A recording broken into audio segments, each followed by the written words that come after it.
और बड़ी खबर बता दें, ईरान ने फतेह 2 मिसाइल दागी है। ये इस वक्त एक सबसे बड़ी खबर हम आपको बता रहे हैं। ईरान ने फतेह 2 मिसाइल दागी है। फतेह 2 मिसाइल, ईरान का यूएस बेस पर यह हमला। यार, पहली बार फतेह 2 का इस्तेमाल किया गया है। ये एक बड़ी खबर आपको बता रहे हैं। फतेह 2 का इस्तेमाल यूएस बेस पर हाइपरसोनिक मिसाइल से हमला।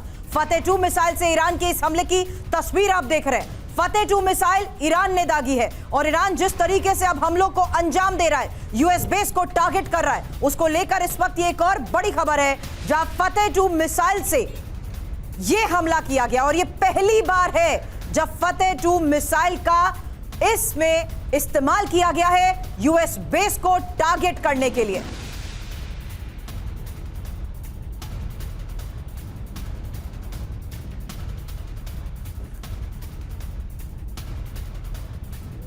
और देखिए, इस वक्त आपको सुर भी बता रही थी कि फतेह 2 का इस्तेमाल कैसे यहां पर कर रहा है लेकिन ईरान। लेकिन देखिए, इस बीच हमारे साथ खास मेहमान जुड़ चुके हैं।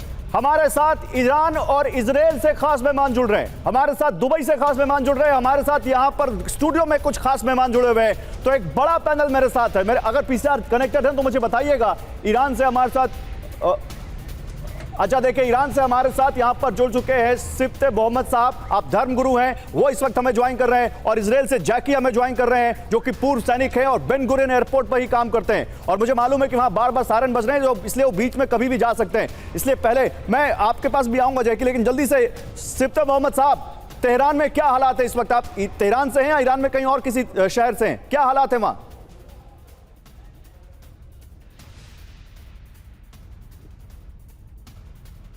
सिफ्ते मोहम्मद साहब, आप तक मेरी आवाज आ रही है? लग रहा है उन तक आवाज नहीं जा रही। पीसीआर उनको कनेक्ट कीजिए, तब तक जैकी के पास आते हैं। जैकी, इजराइल में क्या चल रहा है बताइए। अभी देखिए, यहाँ पे तो रेगुलरली सायरन्स बज रहे हैं, बट हमारे जो आयरन डोम है, तो वहां से जो उनके जितने भी मिसाइल्स वो डाल रहे हैं, तो उनको इंटरसेप्ट कर रहे हैं हम लोग। लेकिन एक सबसे बड़ी खबर हमें कल मिली कि जो खोमोनी था उनको मार दिया है।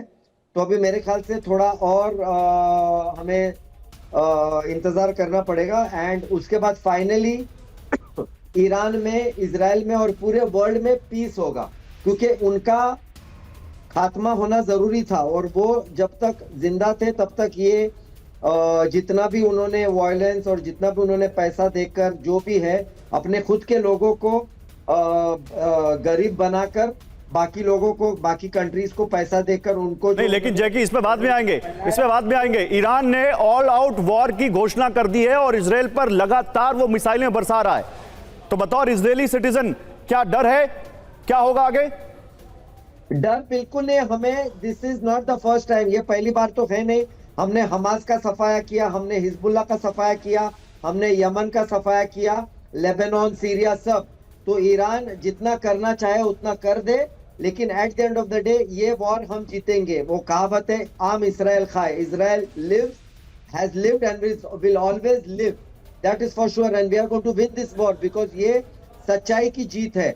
आज मुझे बड़ी दुख के साथ कहना पड़ रहा है कि इंडिया इजराइल के इतने अच्छे ताल्लुकात हैं, लेकिन मैं एक इंटरव्यू देख रहा था जहां पे मिस्टर ओवैसी असदुद्दीन। नहीं, आप पॉलिटिकल मत जाइए जैकी, आप पॉलिटिकल मत जाइए। अभी यहीं पे रहते हैं, इजराइल पे रहते हैं। ईरान से हमारे साथ मौलाना सिफ्ते मोहम्मद साहब हैं। सिफ्ते मोहम्मद साहब सुन पा रहे हैं? अच्छा, ठीक है। जैकी, लेकिन आपने मतलब इजराइल की सेना ने ईरान की टॉप लीडरशिप को तो न्यूट्रलाइज कर दिया। खामनेई नहीं रहे, उनके रक्षा मंत्री नहीं रहे, उनके कमांडर नहीं रहे। तो अब और इजराइल का गोल क्या है? गोल ये है कि अभी उसके जगह पे जो नया आएगा, अगर वो भी यही चाहता है कि उसे न्यूक्लियर पावर चाहिए, उसे मिसाइल्स बनाना है इजराइल के ऊपर दागने के लिए, तो उनका भी सफाया करेंगे, उनको भी मार देंगे। ये बात गारंटी है। जब तक कोई नॉर्मल आदमी, समझदार आदमी नहीं आएगा जो ये चाहता है कि मेरे देश में अमन और शांति हो और बाकी देश में भी अमन और शांति हो, जैसे कि इंडिया, इजराइल शांतिपूर्ण देश है, तो ये देश के आपने पहले अटैक किया और आप कह रहे हैं शांति हो। उसने तो पहले अटैक नहीं किया आपके ऊपर। अटैक तो इजराइल ने, प्रीएम्प्टिव स्ट्राइक तो इजराइल ने की। क्या वो देश आप पे अटैक कर रहा था क्या? सर एक बात पूछता हूं मैं आपको, आपके घर पे आके लगातार आपको कोई ये धमकी देगा कि मैं आपको आके आज मारने वाला हूं, मैं आपको आके कल मारने वाला हूं, तो आप कितना चुप रहोगे? आप आज नहीं तो कल उसका कुछ एक सॉल्यूशन निकाल के उसका कुछ एक आप एक्शन तो लोगे ना, या तो फिर आप बोलोगे हाँ आइए मुझे मारिए। यहाँ पे Israel is not Gandhi ji के एक थप्पड़ मारा तो दूसरा गाल भी देंगे। नो, ईंट का जवाब पत्थर से देंगे। वो नया इंडिया जो घर में घुस के मारता है वो सेम है इजराइल का भी।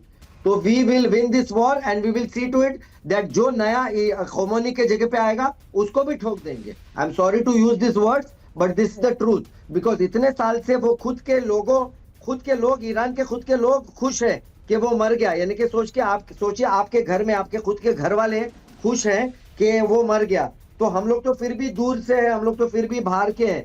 तो समझ लीजिए कितना इंपॉर्टेंट था उसको मारना, और उसके वजह से पूरे देश में पूरे वर्ल्ड में शांति होगी।